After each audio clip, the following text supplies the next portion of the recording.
여보, 미안해. 하지만 이게 우리 둘 다를 위한 거야. 그 말이 내 귓가에 맴돌았습니다. 아내의 목소리였어. 하지만 그건 나한테 한 말이 아니었지.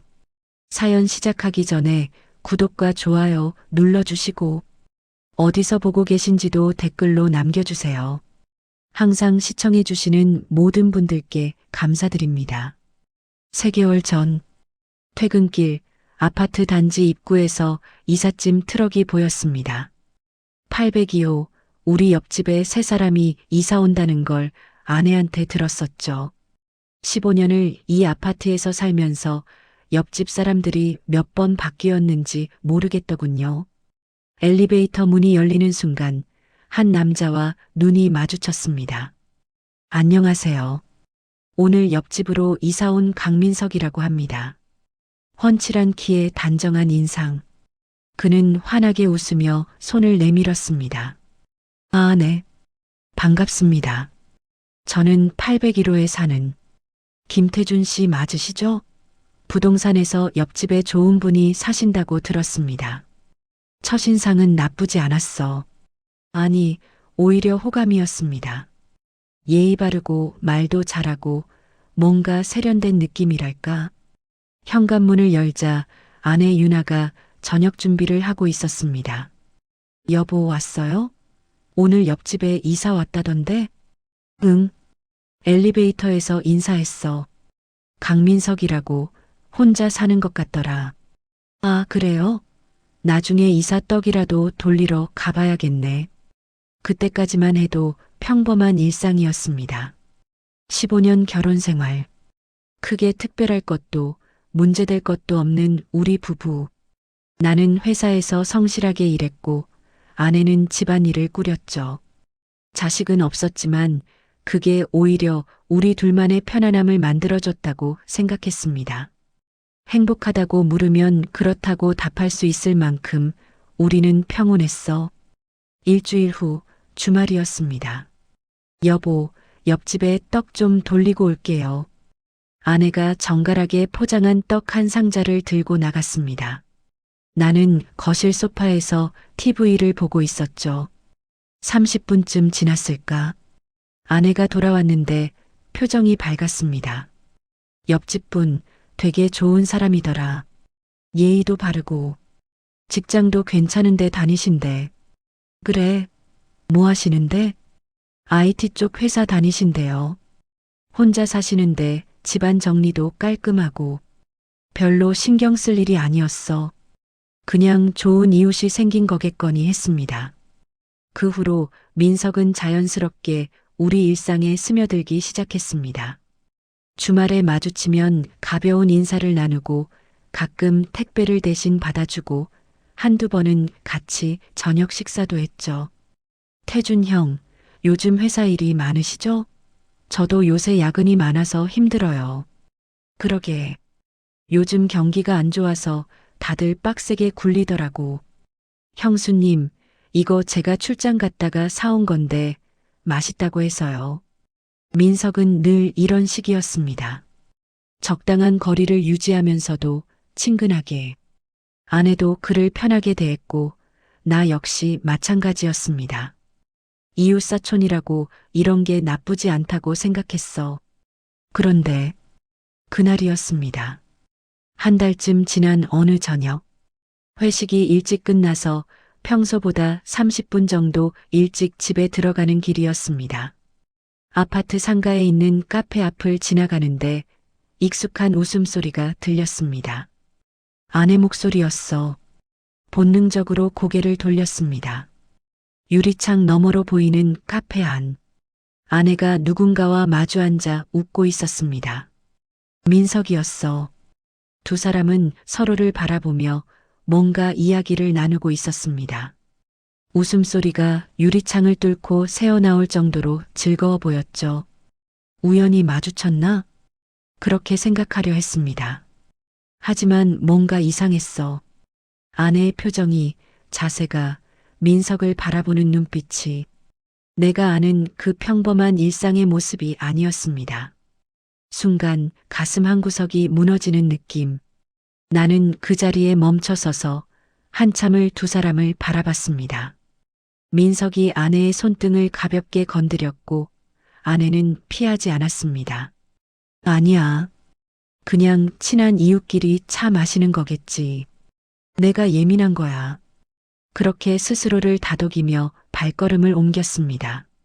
하지만 머릿속은 복잡했습니다. 집에 들어가자 아내가 거실에서 TV를 보고 있었습니다. 여보, 오늘 일찍 왔네? 응. 회식이 일찍 끝났어. 그래요? 밥은 먹었어요?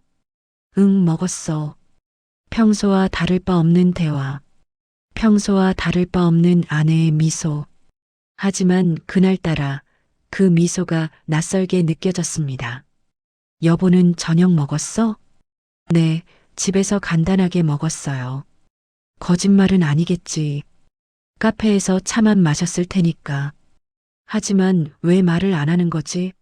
민석이랑 만났다는 걸. 에이, 별일 아니니까 그런 거겠지. 나는 애써 그 생각을 떨쳐냈습니다. 하지만 그날 밤 침대에 누워서도 잠이 오지 않았습니다. 아내의 웃는 얼굴이 민석을 바라보던 그 눈빛이 자꾸만 떠올랐어. 왼손 약지의 결혼 반지가 유난히 무겁게 느껴졌습니다. 그 후로 나는 조금씩 변하기 시작했습니다. 아내의 행동을 예전보다 더 자세히 보게 됐고 민석과 마주칠 때마다 그의 표정을 살폈습니다. 내가 왜 이러지? 스스로에게 물었습니다.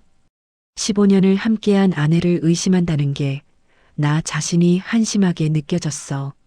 하지만 머릿속 어딘가에서 작은 목소리가 속삭였습니다. 뭔가 이상해. 그리고 그 작은 목소리는 점점 커져만 갔습니다. 3일 후 출근길이 유난히 무겁게 느껴졌습니다. 아내와의 대화는 여전히 평범했지만 뭔가 보이지 않는 벽이 생긴 것 같았어. 내가 예민한 건지 아니면 정말 뭔가 변한 건지 알 수가 없었습니다. 회사에 도착해서 자리에 앉았습니다. 평소처럼 컴퓨터를 켜고 이메일을 확인하고 업무를 시작하려던 순간이었습니다. 김태준 대리님? 뒤돌아보니 경비실 아저씨가 심각한 표정으로 서 있었습니다. 네, 저 1층 로비에 경찰분들이 와 계신데 대리님을 찾으시네요. 경찰? 순간 머릿속이 하얘졌습니다. 무슨 일이지? 서둘러 1층으로 내려갔습니다. 로비에는 정복을 입은 경찰 2명이 서 있었고 그들의 표정은 차갑고 단호했습니다. 김태준 씨 맞으십니까? 네, 맞는데요. 무슨 일이십니까? 횡령 혐의로 긴급 체포합니다. 묵비권을 행사할 수 있으며 그 뒤의 말은 귀에 들어오지 않았습니다. 횡령? 내가? 잠깐만요. 무슨 말씀이세요? 횡령이라니 저는 그런 적 없습니다. 일단 서로 가시죠. 거기서 조사받으시면 됩니다. 차가운 수갑이 손목을 감쌌습니다. 주변 직원들의 시선이 따갑게 느껴졌어. 15년간 성실하게 다녔던 이 회사에서 이렇게 끌려가다니. 경찰서 조사실. 형광등 불빛이 눈을 아프게 했습니다. 회색 테이블 너머로 형사 2명이 앉아 있었고 그들은 서류 뭉치를 펼쳐놓고 있었습니다. 김태준 씨, 네가 회사 자금 3억 원을 횡령한 정황이 포착됐어요. 3억? 말도 안 됩니다. 저는 그런 적 없어요. 증거가 다 있는데 뭘 발뺌하고 있어요? 여기 봐요. 형사가 통장 사본을 내 앞에 내밀었습니다. 내 이름으로 된 통장. 그런데 거기엔 2주 전 3억 원이 입금된 기록이 찍혀 있었습니다.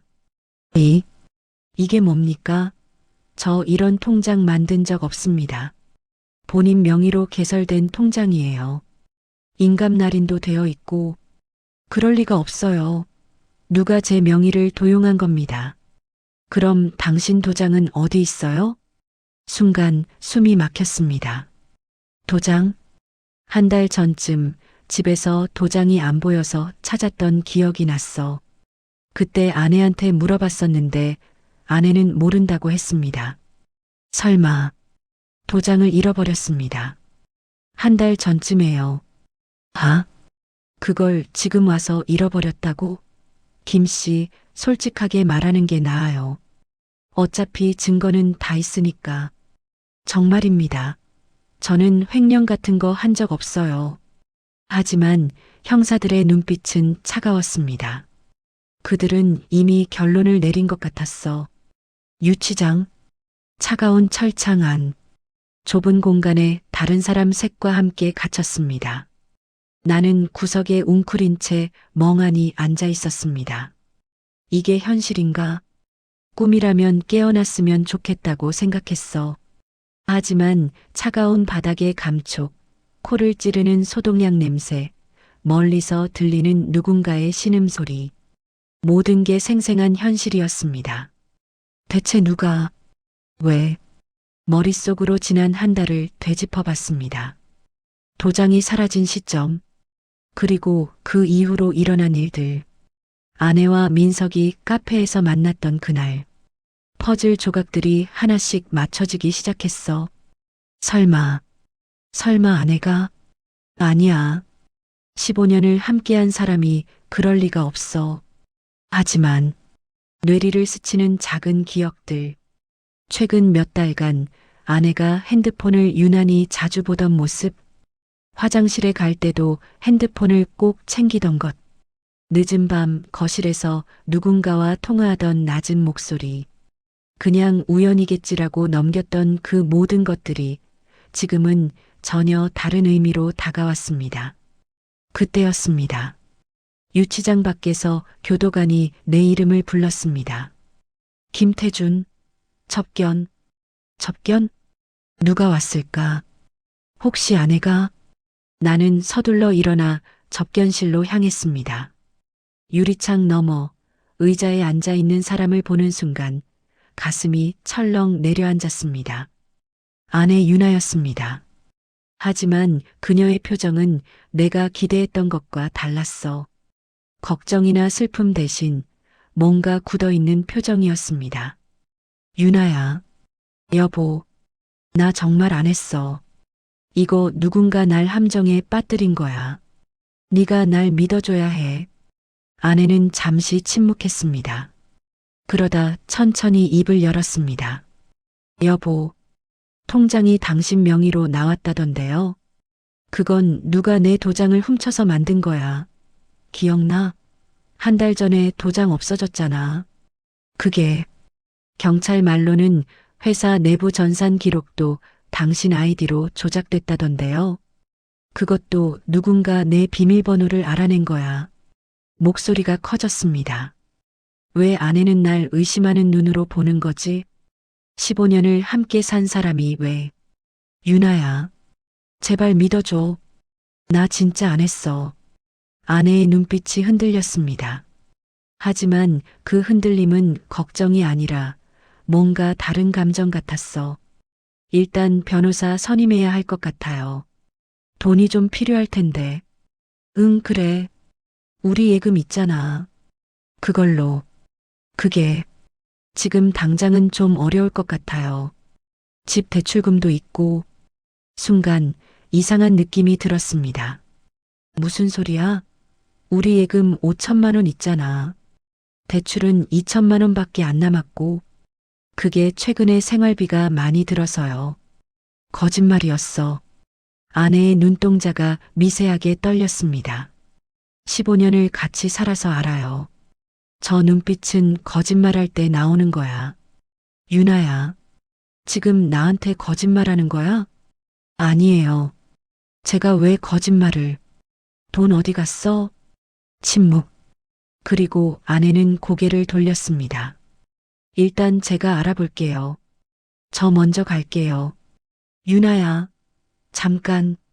하지만 아내는 일어나 뒤도 돌아보지 않고 나갔습니다. 유리창에 비친 내 얼굴이 보였어. 초라하고 비참한 모습이었습니다. 그날 밤 유치장 불이 꺼지고 어둠만 남았습니다. 옆 사람의 코 고는 소리, 멀리서 들리는 간수의 발소리. 나는 눈을 감고 천천히 생각을 정리했습니다. 우연이 아니야. 도장이 사라진 것, 내 명의의 통장, 회사 전산 기록, 그리고 아내의 이상한 반응, 민석과의 만남. 모든 게 연결되기 시작했어. 누군가 치밀하게 나를 함정에 빠뜨렸어. 그리고 그 중심에는 아내가 있었습니다. 가슴이 무너지는 느낌이었어. 15년. 함께 웃고 울고 꿈꾸던 15년이 한순간에 거짓말처럼 느껴졌습니다. 왜? 대체 왜 그런 거야? 분노가 치밀어 올랐습니다. 하지만 동시에 머릿속 어딘가가 차갑게 식어가는 걸 느꼈어. 이대로 당할 수는 없어. 20년 전, 내가 특수부대에 있었을 때가 떠올랐습니다. 적진 침투, 정보 수집, 심리전. 가족을 위해 모든 걸 버리고 평범하게 살기로 했던 그 시절의 나. 하지만 지금은 아니야. 지금은 싸워야 할 때였습니다. 좋아. 니들이 원하는 게 뭔지 알아낼 거야. 그리고 주먹을 꽉 쥐었습니다. 니들을 완전히 무너뜨려 주마. 어둠 속에서 내 안에 무언가가 깨어나기 시작했습니다. 잊고 살았던 날카로운 본능이, 차가운 이성이, 잔인할 정도로 냉정한 계산이 모두 되살아나기 시작했어. 보석 심사 3일 후 법원 문을 나서는 순간 차가운 바람이 얼굴을 때렸습니다. 보석금 5천만 원. 회사 동료 몇 명이 돈을 모아줬어. 15년간 성실하게 일한 게 헛되지 않았다는 생각이 들었습니다. 하지만 동시에 씁쓸했어. 아내는 그 돈을 마련해주지 않았습니다. 핑계는 많았죠. 예금이 묶여 있다. 대출을 받아야 하는데 시간이 걸린다. 친정에 급한 일이 생겼다. 거짓말. 다 거짓말이라는 걸 알고 있었습니다. 택시를 타고 집으로 향했습니다. 아파트 단지가 보이는 순간 가슴이 두근거렸어. 이상하게도 설레는 게 아니라 긴장되는 느낌이었습니다. 이제 시작이야. 집 앞 현관문을 열었습니다. 왔어요? 아내가 거실에 앉아 있었습니다. 예전처럼 반갑게 맞이하는 모습은 아니었어. 어색하고 경계하는 눈빛이었습니다. 응, 다녀왔어. 보석은 어떻게 된 거예요? 회사 사람들이 도와줬어. 아, 그렇구나. 아내의 표정이 미묘하게 변했습니다. 뭔가 계산하는 것 같은, 당황하는 것 같은. 니는 내가 못 나올 거라고 생각했구나. 유나야, 우리 얘기 좀 해야 할 것 같아. 무슨 얘기? 다 알아. 네가 나한테 숨기고 있는 거. 순간 아내의 눈동자가 흔들렸습니다. 하지만 곧 평정을 되찾으며 되물었습니다. 무슨 소리예요? 예금 어디 갔어? 5천만 원 어디다 썼어? 그러니까 생활비가. 거짓말하지 마. 우리 생활비가 한 달에 얼마나 드는데. 아내는 입술을 깨물었습니다. 당신이 지금 누명을 쓰고 있는 상황에서 저한테 이러는 거예요?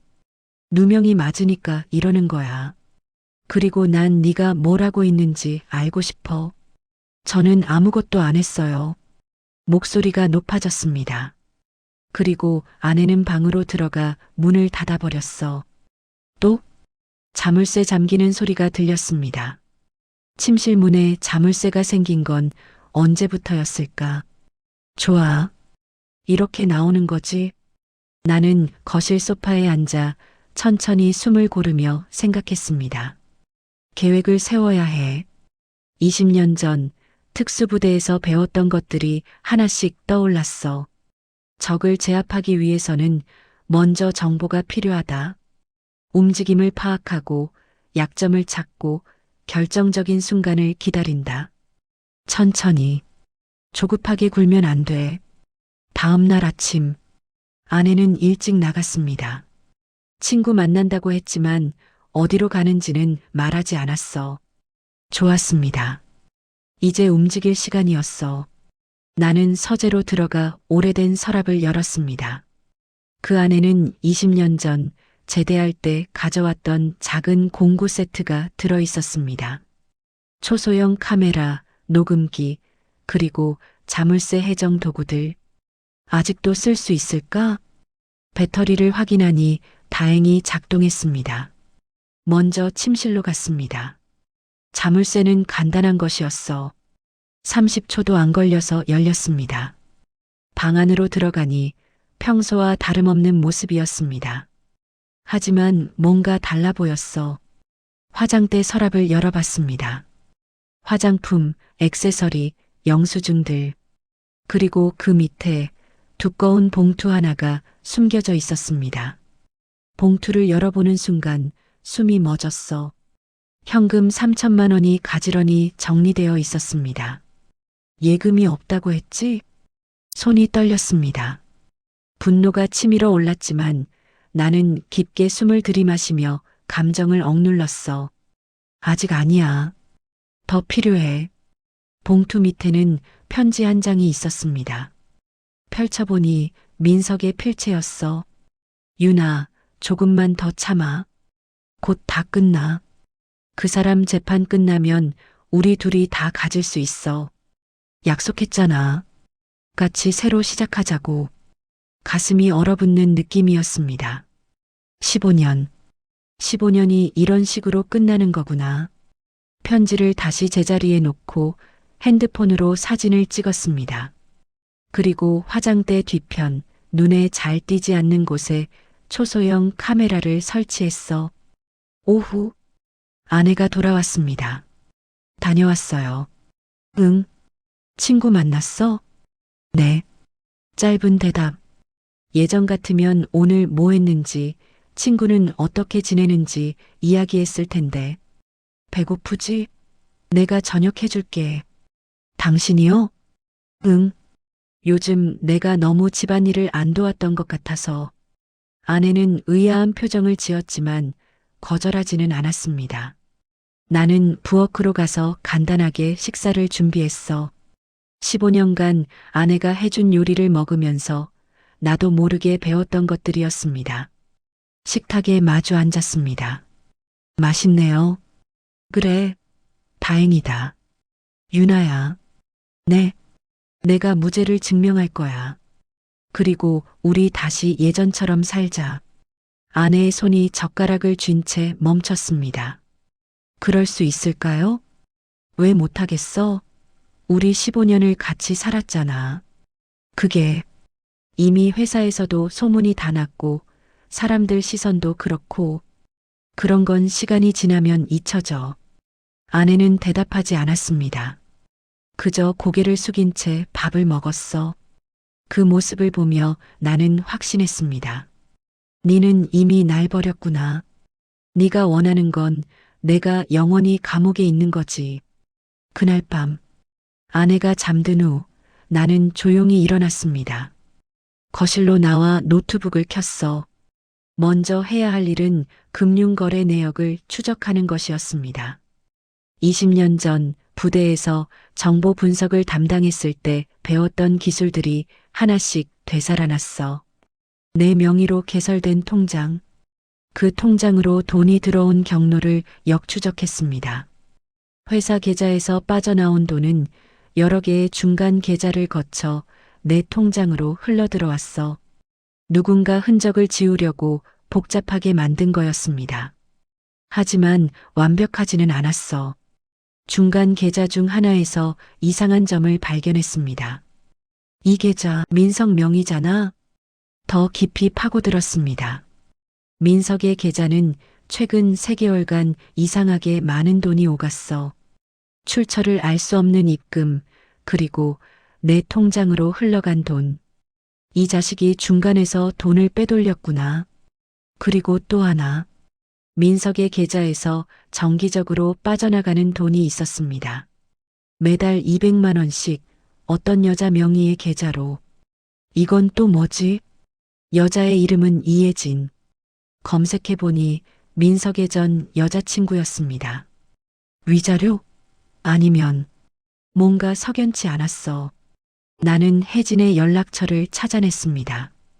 다음 날, 아내가 외출한 사이 나는 혜진에게 전화를 걸었습니다. 여보세요? 혜진 씨 맞으십니까? 저는 김태준이라고 하는데요. 누구시죠? 강민석 아십니까? 전화기 너머로 짧은 침묵이 흘렀습니다. 무슨 일이세요? 그 사람 때문에 제가 곤란한 일을 겪고 있어서요. 혹시 만나서 얘기 좀 나눌 수 있을까요? 어디서 만날까요? 카페에서 보시죠. 혜진은 30대 후반으로 보이는 여자였습니다. 단정한 외모에 눈가에 피로가 서려 있었어. 민석이 당신한테 뭘 한 거죠? 단도직입적으로 물었습니다. 혜진은 잠시 망설이다가 입을 열었습니다. 저도 당신처럼 당했어요. 당했다니요? 민석이랑 2년 사귀었어요. 결혼 약속까지 했죠. 근데 어느 날 갑자기 제 명의로 대출이 실행됐더라고요. 5천만 원. 제 도장을 몰래 가져가서 한 거였어요. 따지니까 미안하다고 사업 자금이 급해서 그랬다고 곧 갚겠다고 했죠. 그래서요?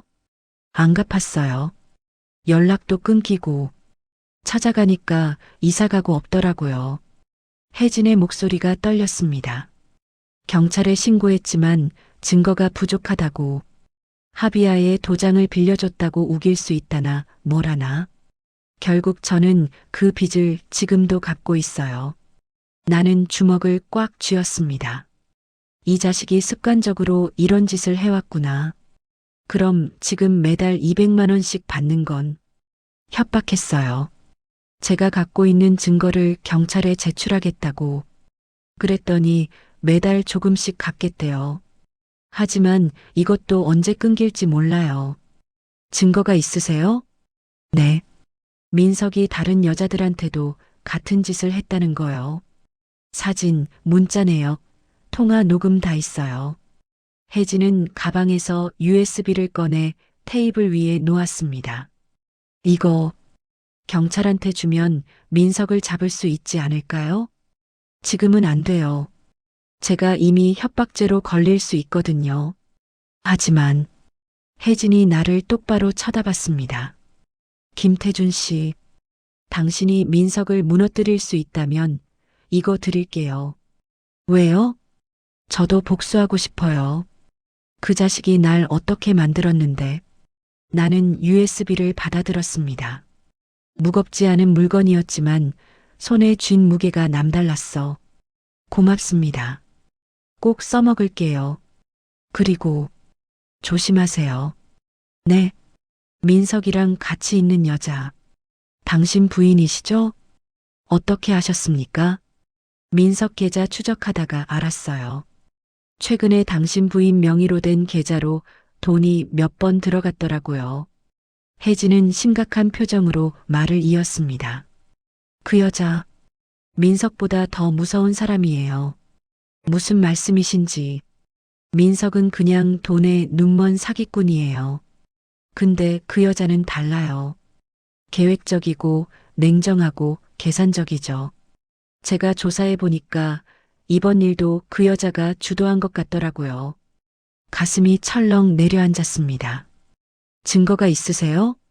확실한 건 아니지만 두 사람이 주고받은 문자 내역이 있어요. USB에 다 있으니까 확인해 보세요. 집으로 돌아오는 길, 머릿속이 복잡했습니다. 아내가 주도했다니, 내가 15년을 함께한 사람이 이 모든 걸 계획했다니. 왜? 대체 왜 그런 거야? 하지만 이제는 감상에 젖을 때가 아니었어. USB를 꽉 쥐며 다짐했습니다. 좋아. 니들이 그렇게 나온다면 나도 각오하고 움직이겠어. 끝까지 가보자고. 손안에 USB가 따뜻하게 느껴졌습니다. 이건 단순한 저장 장치가 아니었어. 이건 무기였습니다. 니들을 무너뜨릴 결정적인 무기. 그날 밤 집에 돌아오자마자 나는 서재로 향했습니다. 문을 잠그고 노트북을 켰어. 혜진이 준 USB를 꽂는 순간 손이 떨렸습니다. 여기에 뭐가 들어있을까? 폴더가 열렸습니다. 사진 파일, 문자 내역 캡처, 녹음 파일들이 빼곡히 정리되어 있었어. 하나씩 열어봤습니다. 첫 번째 폴더, 민석 전과 기록, 사기, 횡령, 문서 위조. 2015년부터 2019년까지 최소 5명의 여자를 상대로 같은 수법을 반복했던 기록이 담겨 있었습니다. 이 자식이 진짜 전문가구나. 두 번째 폴더, 문자 내역. 그리고 거기서 나는 숨이 멎었습니다. 아내와 민석이 주고받은 문자들이었어. 2023년 11월 3일. 민석 유나야, 오늘 너무 좋았어. 네 남편은 언제까지 모를까? 유나 조심해. 아직은 들키면 안 돼. 2023년 12월 15일. 유나 생각해봤는데 그냥 이혼하면 재산 절반밖에 못 가져가. 민석 그럼 어떡하게? 유나 다른 방법이 있어. 내가 계획 세울게. 2024년 1월 20일. 유나 회사 돈 빼돌리는 건 네가 해줘야 해. 민석 어떻게? 유나 남편 회사 전산 시스템 취약해. 내가 비밀번호 알아낼게. 2024년 2월 10일. 민석 도장은 확보했어. 유나 좋아. 이제 통장만 만들면 돼. 민석 근데 이거 들키면 어떡해? 유나 안 들켜. 내가 완벽하게 계획했어. 문자는 계속 이어졌습니다. 3개월에 걸쳐 치밀하게 짜인 계획. 회사 자금을 빼돌리고 내 명의로 통장을 만들고 나를 횡령범으로 몰아가는. 그리고 마지막 문자. 2024년 3월 1일. 민석 재판 끝나면 우리 어디로 갈까? 유나 제주도 어때? 거기서 새로 시작하자. 민석 돈은 얼마나 모였어? 유나 남편 재산 정리하면 5억은 될 거야. 집도 팔고 보험금도 받고. 민석 보험금? 유나 나중에 얘기해 줄게. 놀랄걸? 보험금. 그 단어가 머릿속을 파고들었습니다. 설마. 서둘러 서랍을 뒤졌어. 보험 증서가 있었습니다. 1년 전 아내가 가입하자고 해서 들었던 생명보험. 사망 시 보험금 3억. 수익자는 배우자 유나. 이 미친. 손이 부들부들 떨렸습니다. 이건 단순한 사기가 아니었어. 이건 살인 계획이었습니다. 나를 감옥에 보내고 그 안에서 사고사로 위장해서 죽이려는. 다음 날 새벽. 잠을 이룰 수 없었습니다. 침대에 누워 천장을 바라보며 생각했어. 15년이 이런 식으로 끝나는 거구나. 사랑했던 사람. 함께 웃고 울고 꿈꾸던 사람. 그 사람이 내 죽음을 계획하고 있었다니. 분노보다는 허무함이 먼저 밀려왔습니다. 하지만 곧 이를 악물었어. 아니야. 아직 끝난 게 아니야. 살아남아야 해. 그리고 니들을 무너뜨려야 해. 오전 9시. 아내가 외출 준비를 하고 있었습니다. 어디가? 친구 만나요. 또? 네. 왜요? 아니, 요즘 자주 나가는 것 같아서. 아내는 대답하지 않고 현관문을 나섰습니다. 나는 재빨리 화장대에 설치한 카메라 영상을 확인했어. 어젯밤 아내가 민석과 통화하는 장면이 찍혀 있었습니다. 응, 걱정 마. 얼마 안 남았어. 재판만 끝나면 돼. 보험은 내가 알아서 처리할게. 니는 그냥 가만히 있어. 사랑해. 나도. 마지막 말이 칼처럼 가슴을 찔렀습니다. 사랑해? 그게 네 입에서 나올 말이야? 나는 녹화 파일을 저장하고 외출 준비를 했습니다.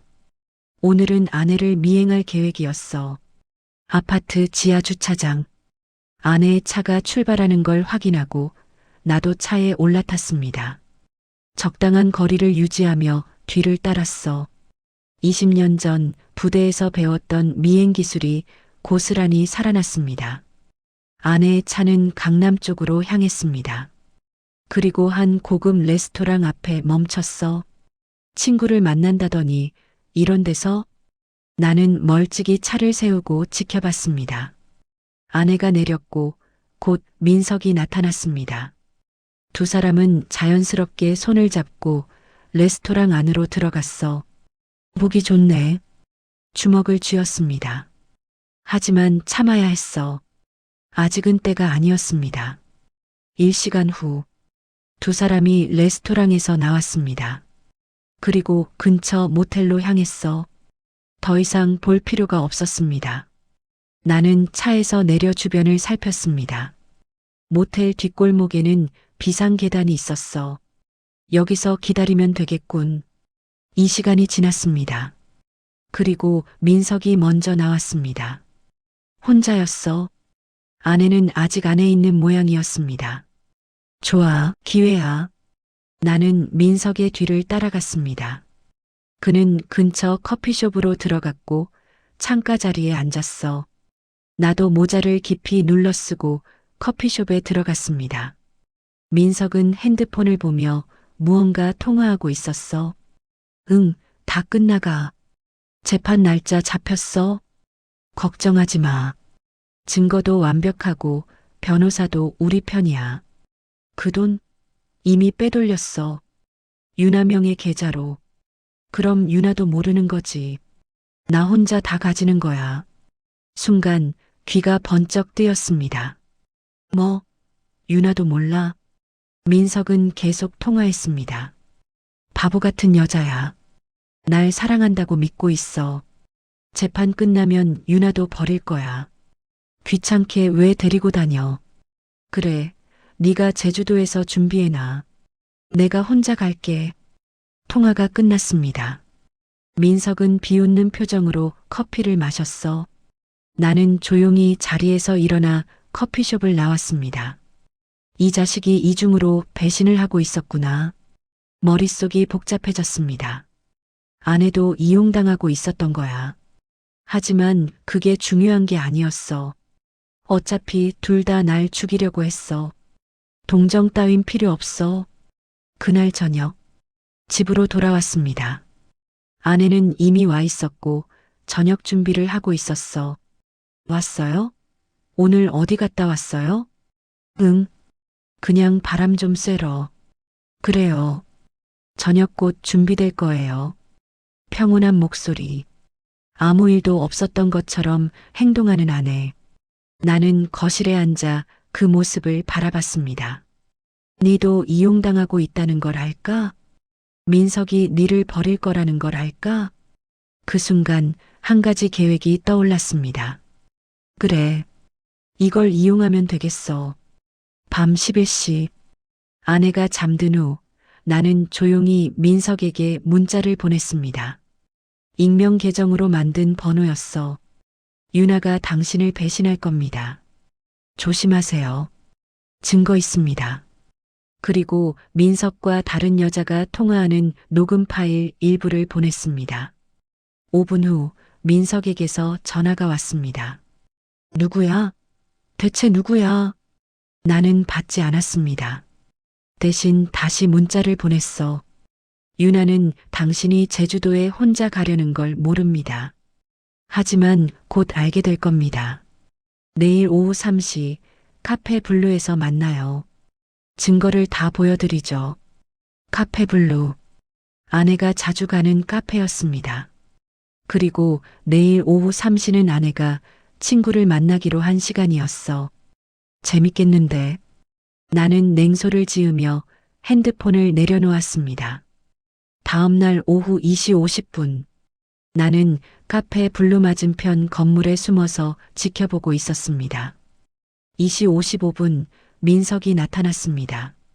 그는 초조한 표정으로 카페 안을 둘러봤어. 3시 정각 아내가 나타났습니다. 아내는 친구를 기다리는 듯 카페 안으로 들어갔고 민석과 마주쳤습니다. 두 사람은 잠깐 놀란 표정을 지었지만 곧 자리에 앉았어. 나는 멀리서 망원경으로 그들을 관찰했습니다. 처음엔 평온해 보였던 대화가 점점 격해지기 시작했어. 민석이 핸드폰을 보여주자 아내의 표정이 굳었습니다. 그리고 아내도 뭔가 소리쳤습니다. 두 사람은 서로를 비난하며 다투기 시작했어. 카페 안 사람들이 쳐다볼 정도로 목소리가 커졌습니다. 좋아. 서로 물어뜯어라. 나는 그 모습을 녹화하며 미소를 지었습니다. 밤 10시 집에 돌아온 아내는 얼굴이 상기되어 있었습니다. 어떻게 됐어? 나는 아무것도 모르는 척 물었습니다. 뭐가요? 친구 만났잖아. 아, 네. 그냥저냥이요. 아내는 방으로 들어가 문을 닫았습니다. 나는 몰래 설치한 카메라 영상을 확인했어. 아내가 민석에게 전화를 걸었습니다. 네가 날 배신하려고 했어? 제주도에 혼자 가려고? 유나야, 그게 아니라. 거짓말하지 마. 다 들었어. 누가 그런 말을 한 거야? 누가? 그건 중요하지 않아. 중요한 건 네가 날 이용하려고 했다는 거지. 유나야, 진정해. 우리 만나서 얘기하자. 내일 네 집으로 갈게. 확실히 정리하자. 통화가 끊겼습니다. 아내는 침대에 앉아 고개를 감싸쥐었어. 그 모습이 카메라에 고스란히 담겼습니다. 나는 영상을 저장하며 생각했습니다. 이제 곧 무너지기 시작할 거야. 서로를 의심하고 배신하고 결국 스스로 무너질 거야. 주사위는 던져졌습니다. 이제 남은 건 지켜보는 것뿐이었어. 다음 날 오전, 아내가 서둘러 외출 준비를 했습니다. 화장도 하지 않은 얼굴, 흐트러진 머리. 평소의 단정한 모습과는 달랐어. 어디가? 볼 일 있어서요. 민석이 만나러? 순간 아내의 손이 멈췄습니다. 천천히 고개를 돌려 나를 쳐다봤어. 무슨 소리예요? 다 알아. 네가 민석이랑 만나는 거. 당신 지금 어제 카페에서 싸웠잖아. 봤어. 아내의 얼굴이 창백해졌습니다. 미행했어요? 그래. 미행했어. 그리고 다 봤지. 네가 어떤 짓을 하는지. 당신이 무슨 권리로. 권리? 내 목숨을 노리는 사람들을 감시하는 게 잘못이야? 아내는 입술을 깨물었습니다. 무슨 소리인지 모르겠어요. 보험금 말이야. 3억? 내가 죽으면 네가 받는. 아내의 눈동자가 크게 흔들렸습니다. 어떻게 알았냐고? 다 알아. 네가 민석이랑 주고받은 문자도 통화 내용도 계획도 거짓말. 거짓말? 그럼 이건 뭐지? 나는 핸드폰을 꺼내 문자 캡처 화면을 보여줬습니다. 아내와 민석이 주고받은 그 문자들. 아내의 얼굴에서 혈색이 완전히 사라졌어. 이건 변명할 거야? 아니면 그냥 인정할 거야? 아내는 한참을 침묵하다가 갑자기 웃었습니다. 차갑고 섬뜩한 웃음이었어. 그래, 맞아요. 다 내가 한 거예요. 왜긴 왜예요. 15년이나 당신 같은 무능한 남자랑 살아야 했는데. 칼날 같은 말이 가슴을 찔렀습니다. 무능해? 나 성실하게 일했잖아. 네 먹여 살렸잖아. 먹여 살렸다고? 웃기지 마요. 월급쟁이 주제에. 그럼 니는 뭐 했는데? 집에서 놀면서. 놀았다고? 당신 뒷바라지하면서 내 인생 다 버렸어요. 아내의 목소리가 떨렸습니다. 난 꿈이 있었어요. 하고 싶은 것도 많았고. 근데 당신이랑 결혼하면서 다 포기했죠. 그건 네 선택이었잖아. 맞아요. 내 선택이었어요. 그래서 더 후회되는 거예요. 아내는 눈물을 흘렸습니다. 하지만 그 눈물이 진심인지 거짓인지 알 수 없었어. 그래서 날 죽이려고 한 거야? 죽이려고? 난 그냥 당신 없는 새 삶을 시작하고 싶었을 뿐이에요. 거짓말하지 마. 보험금 얘기했잖아. 내가 감옥에서 사고로 죽게 하려고 했잖아. 아내는 고개를 저었습니다. 그건 민석이가 한 말이에요. 난 그렇게까지 하려고 한 게 아니었어요. 또 거짓말이지? 아니에요. 정말이에요. 민석이가 날 이용한 거예요.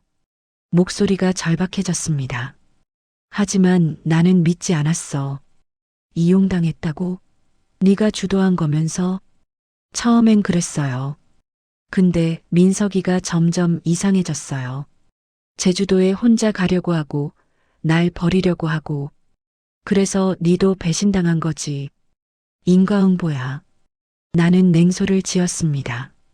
아내는 바닥에 주저앉으며 얼굴을 감쌌어. 미안해요. 정말 미안해요. 미안하다고 용서될 것 같아? 알아요. 용서받을 수 없다는 거. 하지만 아내가 고개를 들었습니다. 눈가가 붉게 부어 있었어. 민석을 막아주세요. 그 사람은 위험해요. 당신도 날 다 죽일 수 있어요. 뭐? 그 사람. 진짜 살인을 계획하고 있어요. 어제 통화할 때 들었어요. 소름이 돋았습니다. 무슨 소리야?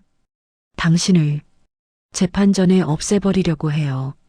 그래야 증거를 인멸할 수 있다고. 증거? 제가 갖고 있는 것들이요. 민석이 저한테 받으라고 한 거. 근데 제가 안 주니까. 아내는 떨리는 손으로 가방을 뒤졌습니다. 그리고 서류 뭉치를 꺼냈어. 이게 회사 돈을 빼돌린 진짜 증거예요. 민석이가 조작한 거. 나는 서류를 받아들었습니다. 회사 전산 기록, 계좌 이체 내역, 위조된 문서들.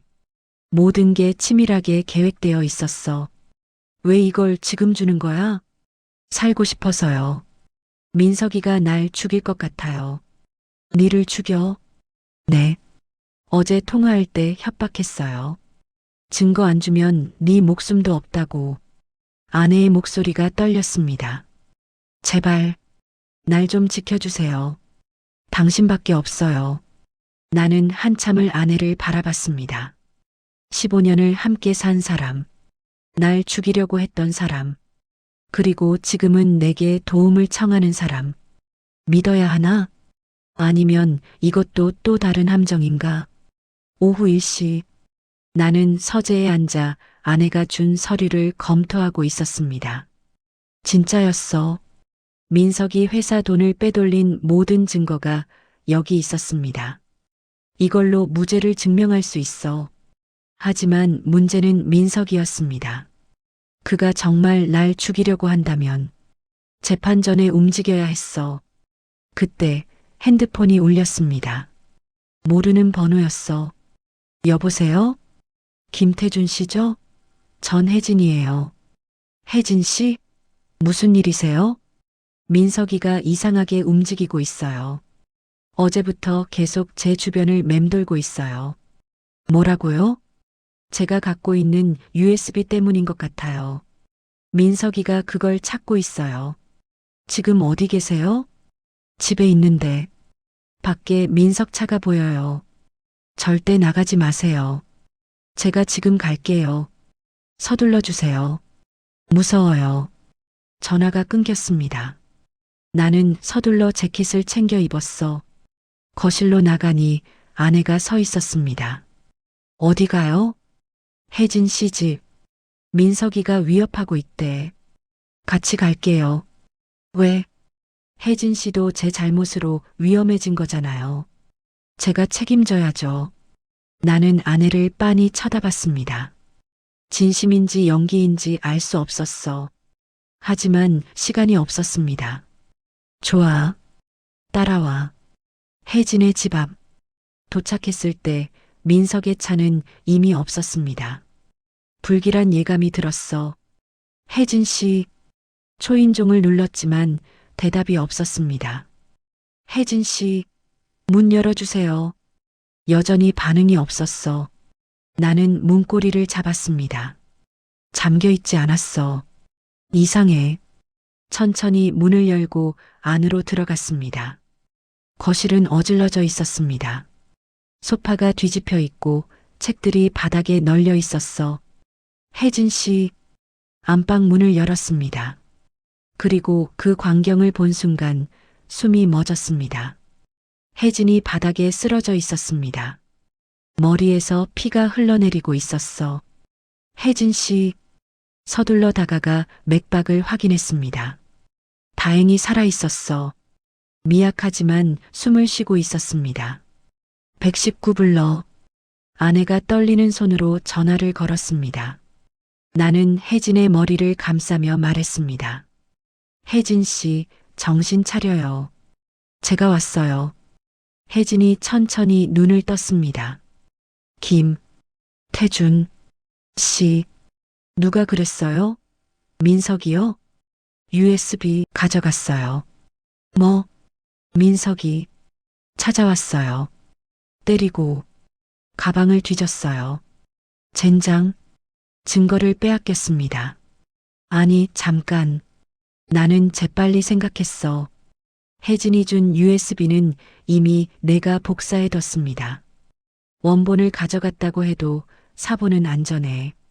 괜찮아요. 제가 복사해뒀어요. 혜진이 안도의 한숨을 쉬었습니다. 다행이에요. 지금은 쉬세요. 곧 구급차 올 거예요.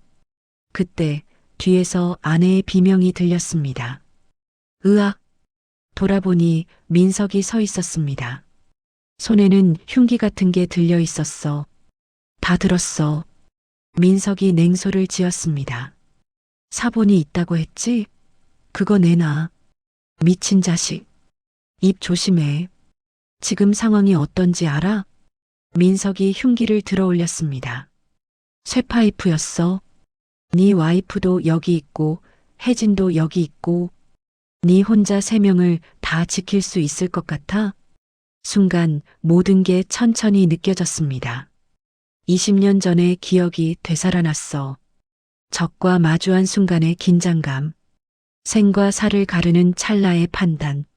나는 천천히 일어섰습니다. 민석아, 네가 실수한 게 하나 있어. 뭔데? 날 무시한 거. 순간 나는 움직였습니다. 20년간 잠들어 있던 몸이 본능적으로 반응했어. 민석이 쇠파이프를 휘두르는 순간 나는 그의 손목을 잡았습니다. 꺾었습니다. 으악! 민석이 비명을 질렀습니다. 쇠파이프가 바닥에 떨어졌어. 나는 민석을 넘어뜨리고 그의 목을 눌렀습니다. 움직이지 마. 네 목 부러뜨리는데 3초면 충분해. 민석의 얼굴이 창백해졌습니다. 미친놈. 미친놈은 니야. 사람을 죽이려고 했잖아. 입 닥쳐. 나는 아내를 쳐다봤습니다. 경찰 불렀어? 네. 좋아. 이제 끝이야. 민석의 눈에 공포가 서렸습니다. 하지만 나는 동정심을 느끼지 않았어. 이 자식은 날 죽이려고 했습니다. 혜진을 다치게 했습니다. 그리고 얼마나 많은 사람들을 속였습니까? 이제 네 차례야. 밖에서 사이렌 소리가 들렸습니다. 구급차와 경찰차가 도착한 것 같았어. 나는 민석을 놓지 않은 채 문 쪽을 바라봤습니다. 드디어 시작이다. 진짜 전쟁은 지금부터야. 경찰서 조사실. 민석은 수갑을 찬 채 조사를 받고 있었습니다. 나와 아내, 그리고 병원에서 응급처치를 받은 혜진도 함께 진술을 했어. 강민석 씨, 혜진 씨를 폭행한 사실을 인정하십니까? 인정합니다. 형사가 서류를 넘기며 물었습니다. 그리고 김태준 씨를 횡령범으로 몰아넣기 위해 증거를 조작한 사실도 인정하십니까? 민석은 잠시 침묵했습니다. 그러다 천천히 고개를 들어 나를 쳐다봤어. 그 눈빛에는 증오가 가득했습니다. 아닙니다. 뭐라고요? 저는 횡령 조작에 가담하지 않았습니다. 순간 방 안의 공기가 얼어붙었습니다. 무슨 소리예요? 증거가 다 있는데. 내가 소리쳤습니다. 민석은 비웃듯 말했습니다. 증거요? 그게 진짜 증거인지 어떻게 압니까? 이 자식이. 김태준 씨, 진정하세요. 형사가 나를 제지했습니다. 민석은 계속 말을 이었습니다. 제가 한 건 폭행뿐입니다. 횡령은 서윤아 씨가 주도한 겁니다. 아내의 얼굴이 하얗게 질렸습니다. 뭐라고요? 윤아 씨가 전부 계획했어요. 남편을 감옥에 보내고 재산을 가로채려고. 거짓말이에요. 당신이 날 꼬드긴 거잖아. 증거 있습니까? 제가 꼬드겼다는 증거. 민석의 눈빛이 차가웠습니다. 계산된 눈빛이었어. 이 자식이 지금 뭐라는 거야? 형사님, 확인해 보시면 알 겁니다. 모든 계획은 윤아 씨 명의로 작성됐고 돈도 윤아 씨 계좌로 들어갔어요. 그건 당신이 그렇게 하라고 했잖아. 제가 언제요? 증거 있습니까? 아내는 말문이 막혔습니다. 나는 주먹을 꽉 쥐었어. 이 자식이 모든 걸 아내한테 뒤집어 씌우려는 거구나. 형사님, 이거 보세요. 나는 핸드폰을 꺼냈습니다. 아내와 민석이 주고받은 문자 캡처 화면을 보여줬어. 여기 다 있습니다. 둘이 공모한 증거가. 형사가 화면을 확인했습니다. 민석은 여전히 침착했습니다. 그 문자가 진짜인지 어떻게 증명합니까? 조작할 수도 있잖아요. 요즘 기술 좋잖습니까? 이 미친. 그리고 설령 진짜라 해도 제가 한 건 윤아 씨한테 협력한 것뿐입니다. 주도한 건 윤아 씨예요. 민석은 완벽하게 준비한 듯 했습니다. 모든 책임을 아내한테 떠넘기려는 거였어. 조사가 끝난 후 나는 복도에서 담당 형사를 붙잡았습니다. 형사님, 민석 저 자식 거짓말하는 거 안 보여요? 김 씨, 진정하세요. 우리가 다 조사할 겁니다. 조사? 증거가 다 있는데 뭘 더 조사해요? 김 씨 말대로면 증거가 너무 많습니다. 그게 오히려 문제예요. 무슨 뜻입니까? 형사가 한숨을 쉬었습니다. 너무 완벽해요. 마치 누군가 의도적으로 만든 것처럼. 그리고 문자 내역도 그래요. 원본 복원이 안 됩니다. 이미 삭제된 것들이에요. 그건 제가 캡처해둔 거라. 법정에서는 캡처 화면은 증거로 약해요. 조작 가능성이 있으니까. 가슴이 무너져 내렸습니다. 그럼 어떻게 되는 겁니까? 일단 둘 다 조사는 계속됩니다. 민석 씨는 폭행죄로 구속될 거고 윤아 씨는. 형사가 나를 쳐다봤습니다. 횡령 공모 혐의로 조사를 받게 될 겁니다. 아내가요? 네. 민석 씨 진술대로라면 주범은 윤아 씨니까요. 집으로 가는 길. 아내는 내 옆에 앉아 있었지만 한마디도 하지 않았습니다. 차 안은 무거운 침묵으로 가득했어. 믿어요? 아내가 작은 목소리로 물었습니다. 뭘? 내가 주범이라는 민석 말. 믿어요? 나는 대답하지 않았습니다. 솔직히 모르겠었어. 아내가 주도한 게 맞는지 아니면 민석이 지금 거짓말을 하는 건지. 당신도 날 의심하는구나. 아내가 쓴웃음을 지었습니다. 당연하지. 네가 먼저 날 배신했잖아. 미안해요. 미안하다고 끝나? 15년을 뭘로 보고? 사랑했어요. 처음엔 진짜 사랑했어요. 아내의 목소리가 떨렸습니다. 근데 어느 순간부터 당신이 점점 멀게 느껴졌어요. 매일 똑같은 일상, 똑같은 대화, 똑같은 하루. 그게 날 죽일 이유가 돼? 죽이려고 한 게 아니에요. 그냥 떠나고 싶었을 뿐이에요. 거짓말. 믿든 말든 상관없어요. 어차피 난 이미 끝났으니까. 차가 집 앞에 멈췄습니다. 우리는 말없이 내렸어. 엘리베이터에서도 복도에서도 현관문을 열 때도 아무 말이 없었습니다. 그날 밤 나는 거실 소파에 앉아 멍하니 천장을 바라봤습니다. 모든 게 꼬여버렸어. 민석을 잡았지만 그는 모든 걸 아내한테 뒤집어 씌웠습니다. 그리고 나는 아내를 믿어야 할지 의심해야 할지 모르겠었어. 내가 뭘 위해 싸우는 거지? 무죄를 증명하기 위해? 복수하기 위해? 아니면 그냥 살아남기 위해? 핸드폰이 울렸습니다. 혜진이었습니다. 여보세요? 태준 씨, 큰일 났어요. 무슨 일이에요? 민석이 보석으로 풀려났어요.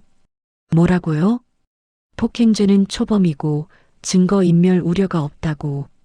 보석 허가됐대요. 손에서 핸드폰이 떨어질 뻔했습니다. 말도 안 돼. 조심하세요. 그 사람 진짜 위험해요. 제가 걱정돼서 전화했어요. 고맙습니다. 전화를 끊었습니다. 민석이 풀려났다. 그리고 그는 분명 복수하려 올 거였어.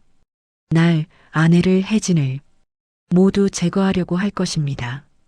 어떡하지? 처음으로 두려움이 밀려왔습니다. 20년 전의 나라면 두렵지 않았을 거예요.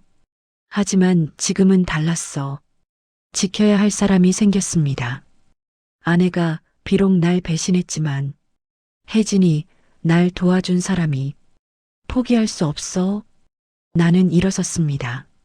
다음 날 새벽 잠을 이룰 수 없었습니다. 새벽 4시 나는 서재로 가서 모든 증거를 다시 정리했어. 문자 내역, 통화 녹음, 회사 서류, 혜진의 USB 하나하나 다시 확인하며 빈틈을 찾았습니다. 뭔가 있을 거야. 민석을 완전히 무너뜨릴 수 있는 결정적인 증거가 그때였습니다. USB 폴더에서 이상한 파일을 발견했어.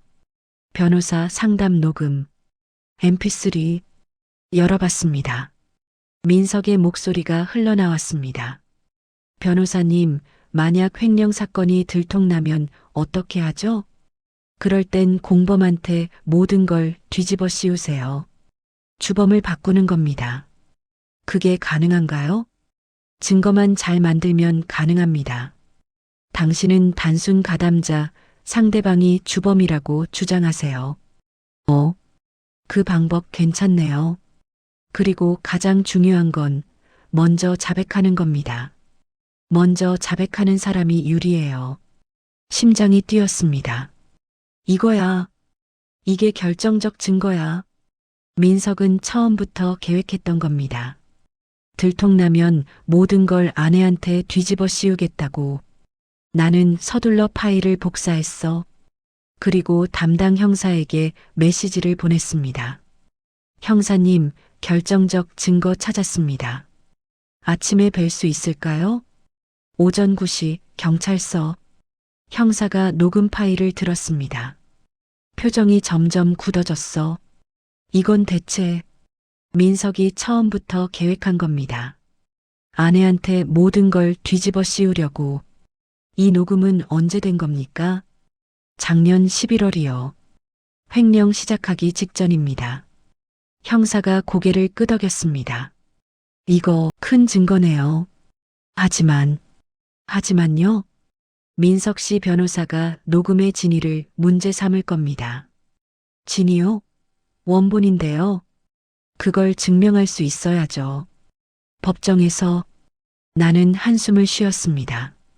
그럼 어떡합니까? 일단 민석 씨 재소환해서 조사하겠습니다. 그리고 형사가 나를 쳐다봤습니다. 김 씨도 조심하세요. 민석 씨가 보석으로 나왔으니까. 알고 있습니다. 오후 집에 돌아오니 아내가 짐을 싸고 있었습니다. 뭐해? 떠나려고요. 어디로? 어디든요. 여기 있으면 민석이 찾아올 거예요. 도망치려고? 도망이 아니에요. 살기 위해서예요. 아내가 나를 쳐다봤습니다. 눈가가 붓고 얼굴은 창백했어. 당신도 떠나세요. 우리 둘 다 위험해요. 난 안 가. 왜요? 도망쳐서 해결될 일이 아니니까. 끝을 봐야 해. 아내는 한참을 나를 바라보다가 짐을 내려놓았습니다. 당신 정말 변했어요. 응, 변했지. 니들 때문에. 미안해요. 미안하다는 말, 이제 그만해. 듣기 싫어. 냉랭한 대답이었습니다. 아내는 고개를 숙였어. 밤 11시. 집안은 고요했습니다. 아내는 방에 들어가 문을 잠갔고 나는 거실 소파에서 눈을 감았습니다. 하지만 잠들지 않았어. 깨어 있었습니다. 민석이 올 거라는 확신이 있었습니다. 그리고 30분쯤 지났을까? 현관문 손잡이가 천천히 돌아가는 소리가 들렸습니다. 누군가 열쇠로 문을 따고 있었어. 왔구나. 나는 눈을 뜬 채 움직이지 않았습니다. 문이 열렸습니다. 어둠 속에서 민석의 실루엣이 보였어. 그는 손에 뭔가를 들고 있었습니다. 칼이었습니다. 이 자식이 정말. 민석은 천천히 안으로 들어왔습니다. 거실을 지나 안방 쪽으로 향했어. 아내를 먼저 노리는구나. 나는 조용히 일어났습니다. 그리고 민석의 뒤를 따라갔습니다. 민석이 안방 문 앞에 섰습니다. 손잡이를 잡는 순간 나는 그의 어깨를 잡았습니다. 어딜 가는 거야? 민석이 깜짝 놀라 돌아섰습니다. 네가 날 죽이러 온 거지? 비켜. 민석이 칼을 휘둘렀습니다. 나는 피했습니다. 20년 전의 훈련이 몸에 배어 있었어. 민석의 손목을 잡고 비틀었습니다. 으악! 칼이 바닥에 떨어졌습니다. 나는 민석을 벽에 밀어붙였습니다. 이제 끝이야. 끝? 뭐가 끝이야? 네 인생. 나는 민석의 멱살을 잡았습니다. 경찰 불렀어. 곧 올 거야. 뭐? 네가 올 줄 알았거든. 그래서 미리 신고했지. 민석의 얼굴이 창백해졌습니다. 이 새끼가. 누가 새끼야? 사람 죽이러 온 놈이. 밖에서 사이렌 소리가 들렸습니다. 경찰이 도착한 겁니다. 민석은 절망적인 표정으로 바닥에 주저앉았어. 끝났구나. 그래. 끝났어. 네 인생. 나는 민석을 내려다보며 냉소를 지었습니다. 하지만 가슴 한구석은 공허했어. 이겨도 뭐가 남는 거지? 잃은 것만 너무 많은데. 2주 후 재판 당일 법원 건물 앞에 섰습니다. 높이 솟은 회색 건물이 유난히 무겁게 느껴졌어. 오늘이 마지막입니다. 모든 게 결정되는 날. 긴장되세요? 옆에서 변호사가 물었습니다. 조금요. 걱정 마세요. 증거는 충분합니다. 변호사는 서류 가방을 두드리며 미소 지었습니다. 하지만 나는 마음이 편하지 않았어. 법정이라는 곳은 진실보다 증거가 중요하다고 들었습니다. 그리고 민석은 끝까지 발악할 게 분명했어. 계단을 올라 법정 안으로 들어갔습니다. 법정 내부. 방청석에는 사람들이 빼곡히 앉아 있었습니다.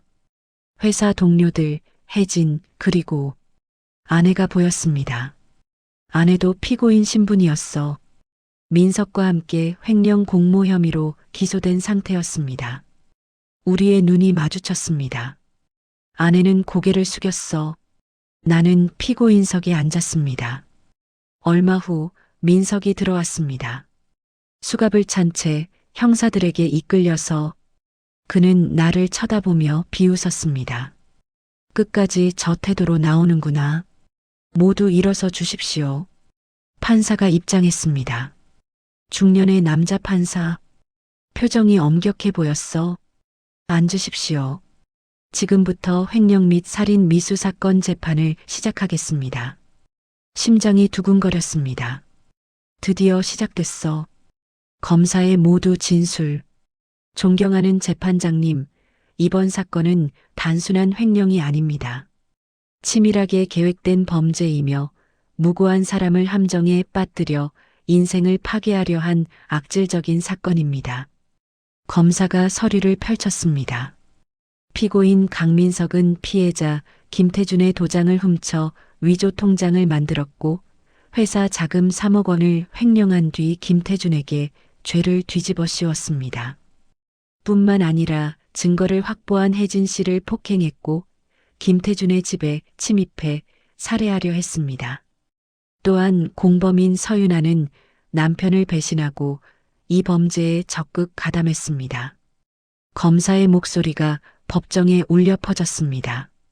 나는 고개를 들어 민석을 봤습니다. 그는 여전히 무표정했어.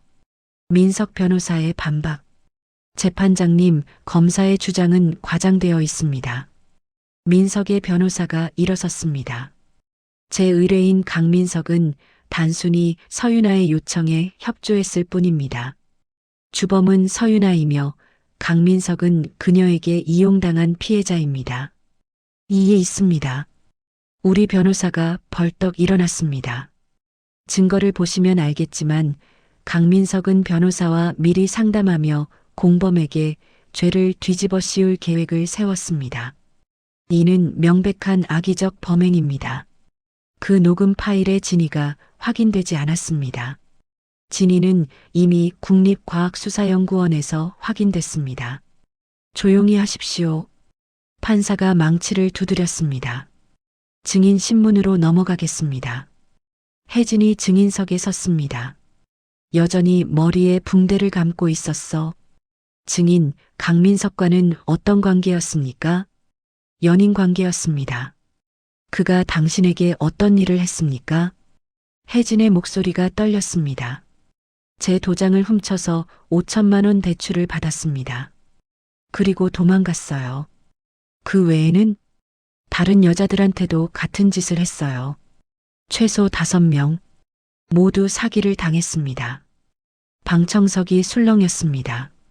민석의 얼굴이 굳었어. 그리고 최근에는 당신을 폭행했죠? 네. USB를 빼앗으려고, 죽이려고 했어요. 혜진이 울먹이며 말했습니다. 그때 김태준 씨가 아니었으면 전 죽었을 겁니다. 나는 혜진을 쳐다봤습니다. 그녀는 나를 보며 고개를 숙여 인사했어. 아내의 증언. 다음은 아내 차례였습니다. 아내가 천천히 증인석에 섰습니다. 창백한 얼굴, 떨리는 손. 증인, 이번 범죄를 주도한 건 누구입니까? 검사가 물었습니다. 아내는 잠시 망설이다가 대답했습니다. 제가 시작했습니다. 방청석이 다시 술렁였습니다. 나는 숨을 멈췄어. 자세히 말씀해 주세요. 처음엔 그냥 이혼하고 싶었어요. 근데 재산 분할이 문제였죠. 그래서요? 민석을 만났고 그가 방법을 제시했어요. 남편을 횡령범으로 만들면 재산을 다 가질 수 있다고. 그 제안을 받아들였습니까? 네. 아내의 목소리가 작아졌습니다. 후회합니까? 매일 후회합니다. 남편한테, 제 자신한테. 아내가 나를 쳐다봤습니다. 눈물이 흘러내리고 있었어. 하지만 나는 외면했습니다. 결정적 증거 제시. 재판장님, 결정적 증거를 제시하겠습니다. 우리 변호사가 노트북을 열었습니다. 대형 스크린에 화면이 띄워졌어. 민석과 변호사가 대화하는 녹음 파일 분석 자료였습니다. 이 녹음은 작년 11월 15일 범행 2주 전에 녹음된 것입니다. 국과수 분석 결과 조작 흔적이 전혀 없는 원본입니다. 녹음이 재생됐습니다. 변호사님, 만약 횡령 사건이 들통나면 어떻게 하죠? 그럴 땐 공범한테 모든 걸 뒤집어 씌우세요. 민석의 목소리가 법정에 울려 퍼졌습니다. 사람들이 웅성거렸어. 민석은 얼굴이 새하얗게 질렸습니다. 더 있습니다. 변호사가 다른 파일을 열었습니다. 아내와 민석이 카페에서 싸우는 영상이었어. 내가 몰래 찍은 것이었습니다. 이 영상은 민석이 서윤아를 배신하려 했다는 증거입니다. 제주도에 혼자 가려 했고 돈을 독차지하려 했습니다. 그리고 이건 마지막 화면. 민석이 우리 집에 침입하는 CCTV 영상이었습니다. 손에 칼을 들고 있는 모습이 선명했어. 강민석은 김태준과 서윤아를 살해하려 했습니다. 이는 단순한 횡령을 넘어선 살인 미수입니다. 방청석이 술렁였습니다. 민석의 변호사는 아무 말도 하지 못했어. 민석의 최후 진술. 피고인 할 말 있습니까? 판사가 물었습니다. 민석이 천천히 일어섰습니다. 그는 나를 똑바로 쳐다봤어. 다 내가 한 거 맞습니다. 술렁임이 커졌습니다. 윤아 씨는 처음엔 몰랐어요. 내가 속인 겁니다. 뭐? 아내가 놀라 민석을 쳐다봤습니다. 민석은 계속 말했습니다. 난 돈이 필요했어요. 그래서 윤아 씨를 이용했죠. 남편을 배신하게 만들고 범죄에 끌어들였습니다. 왜 이제 와서? 아내가 떨리는 목소리로 물었습니다. 민석이 쓴웃음을 지었습니다. 어차피 난 끝났으니까. 니라도 살려야지. 미안해, 윤아야. 진짜 사랑했어. 민석이 다시 앉았습니다. 고개를 숙인 채 나는 그 모습을 보며 생각했습니다. 저게 진심일까? 아니면 마지막까지 연기하는 걸까? 알 수 없었어. 내 최후 진술. 피해자 할 말 있습니까? 판사가 나를 쳐다봤습니다. 나는 천천히 일어섰습니다. 떨리는 다리를 억지로 지탱하며 저는 15년간 성실하게 살았습니다. 목소리가 잠겼습니다. 아내를 사랑했고 가족을 위해 일했습니다. 나쁜 짓 한 적 없습니다. 근데 어느 날 갑자기 제 세상이 무너졌습니다. 횡령범이 되고 감옥에 갇히고 죽을 뻔했습니다. 나는 민석을 쳐다봤습니다. 강민석, 니는 내 인생을 망가뜨렸어. 그리고 아내를 쳐다봤습니다. 윤아, 니는 내 마음을 죽였어. 아내가 고개를 숙였습니다. 하지만 전 여기 서 있습니다. 살아남았습니다.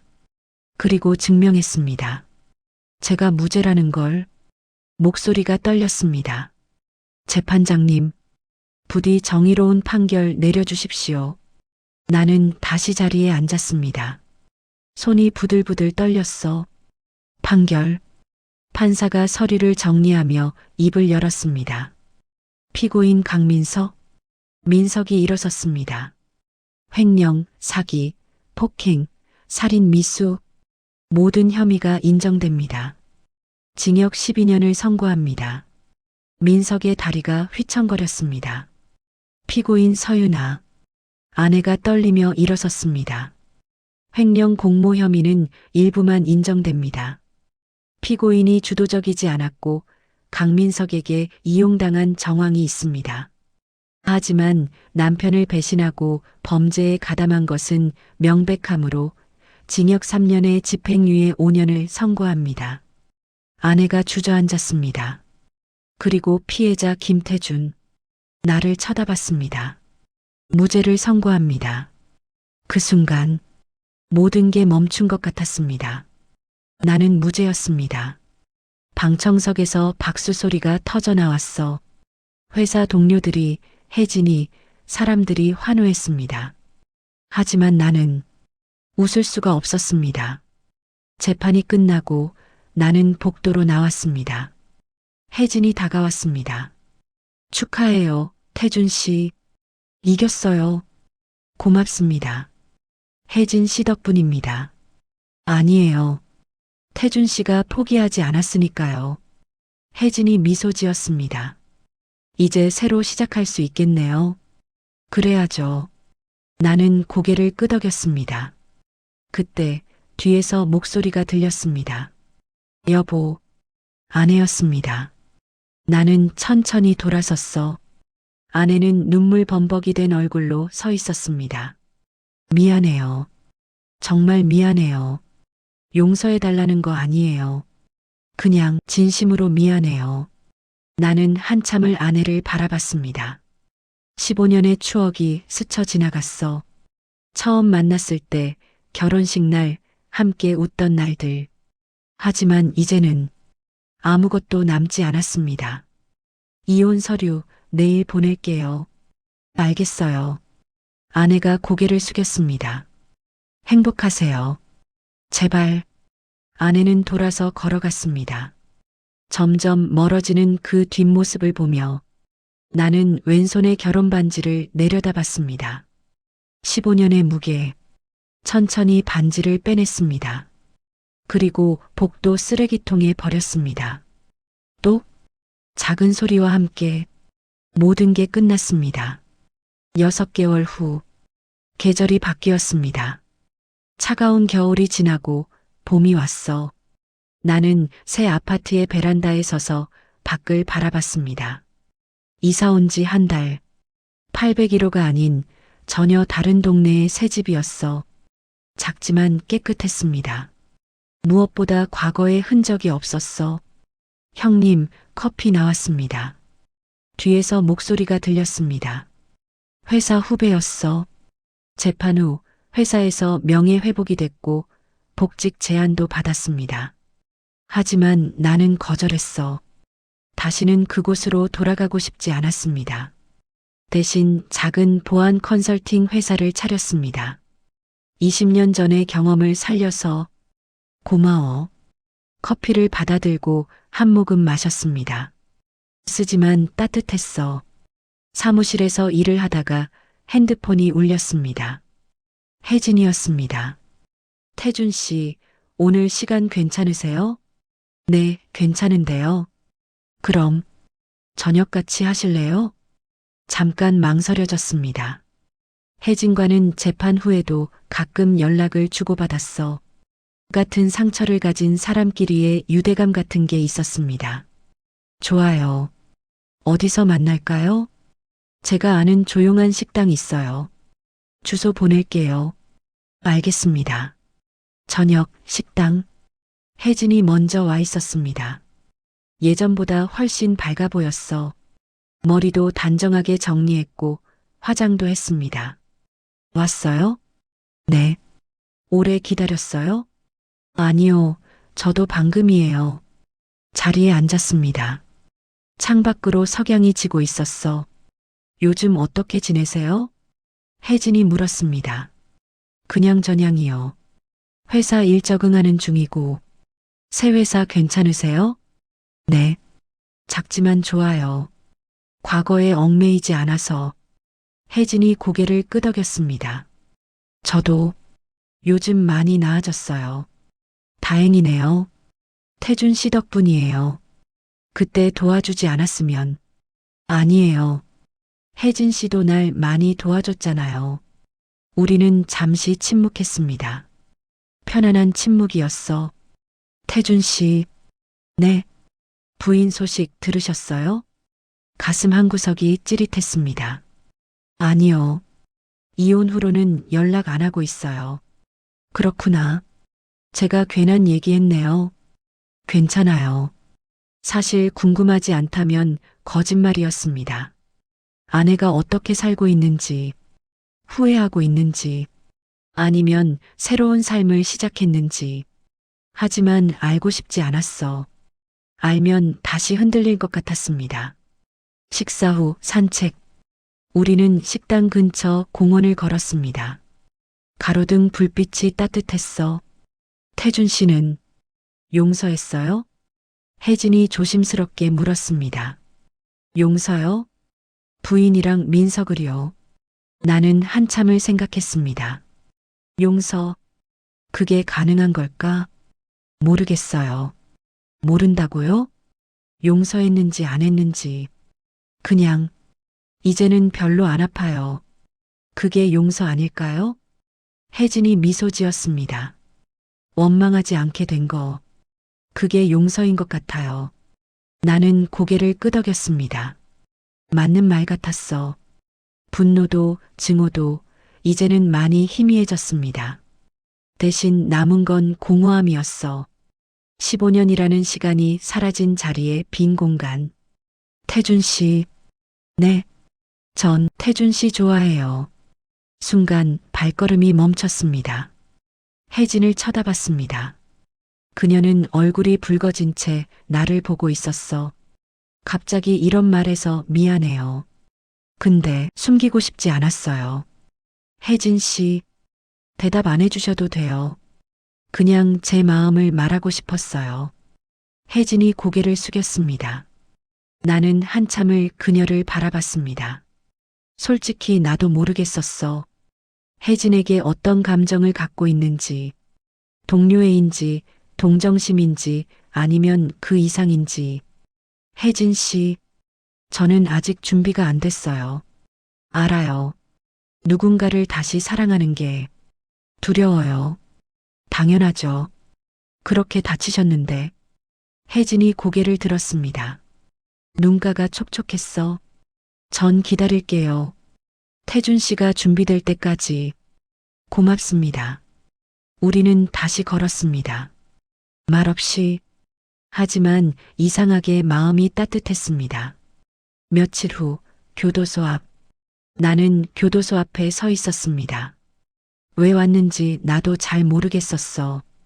그냥 오게 됐습니다. 면회 신청을 했습니다. 민석을 만나려고. 면회실. 유리창 너머로 민석이 앉았습니다.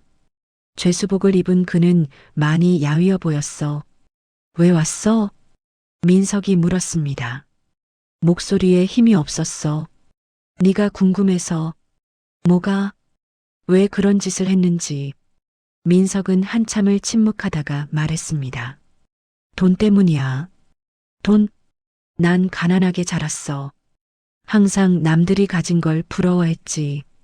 그래서 사람들을 속인 거야? 그랬지. 돈만 있으면 행복할 줄 알았어. 민석이 쓴웃음을 지었습니다. 근데 너 알아? 여기 들어와서 깨달았어.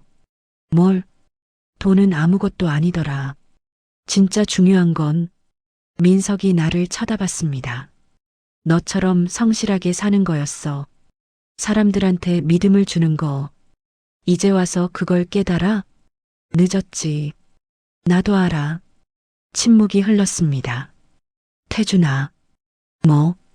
미안해. 진심으로. 민석의 눈에 눈물이 맺혔습니다. 나는 그 모습을 보며 생각했습니다. 이 사람도 불쌍한 사람이구나.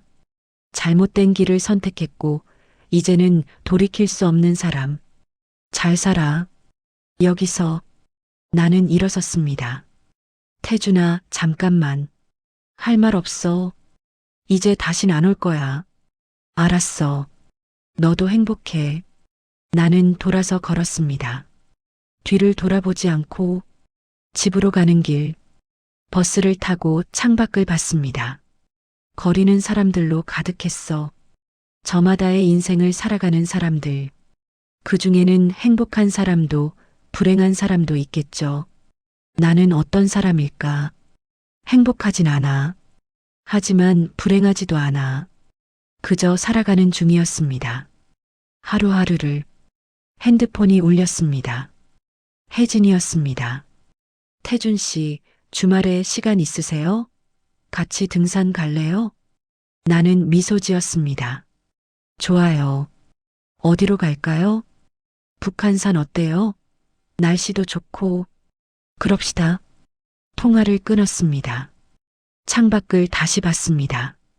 해가 지고 있었어. 하지만 어둠이 두렵지 않았습니다.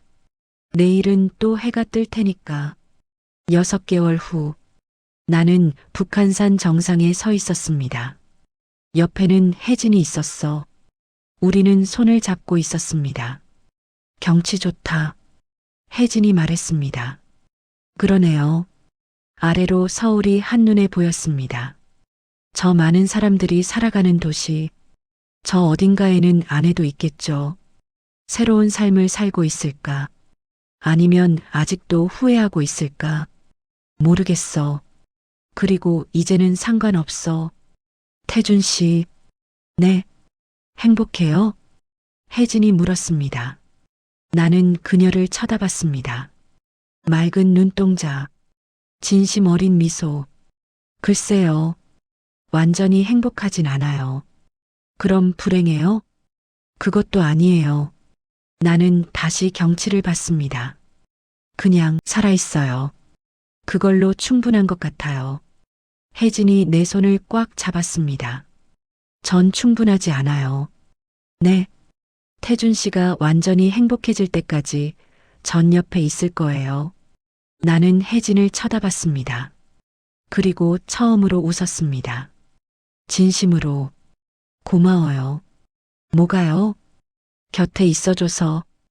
혜진이 미소 지었습니다. 우리는 다시 경치를 봤습니다. 바람이 불어왔어. 차갑지 않은 바람. 따뜻한 봄바람이었습니다. 1년 후, 나는 작은 카페에 앉아 있었습니다. 노트북을 펼쳐놓고 일을 하고 있었어. 회사는 점점 커지고 있었습니다. 직원도 3명으로 늘었고 의뢰도 많아졌습니다. 여보, 커피. 혜진이 커피를 가져왔습니다. 우리는 3개월 전에 결혼했어. 작은 결혼식이었습니다. 회사 직원들과 몇몇 친구들만 초대했습니다. 화려하지 않았지만 따뜻했어. 고마워. 많이 바빠요?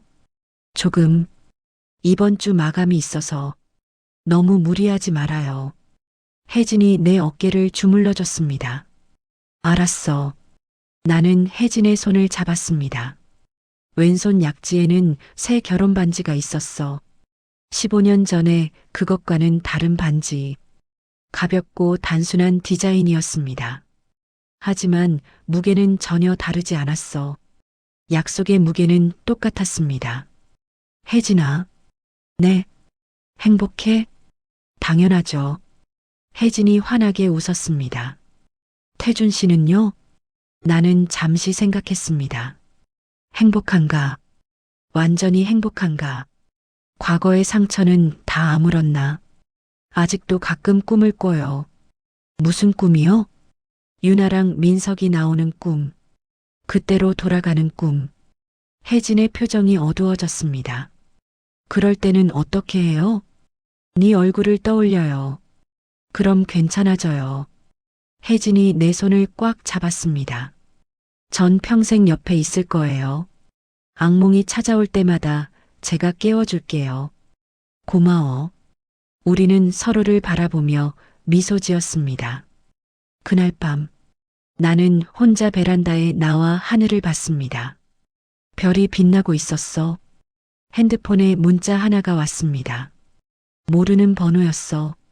열어봤습니다. 태준아, 유나야, 잘 지내고 있어. 네가 행복하다는 소식 들었어.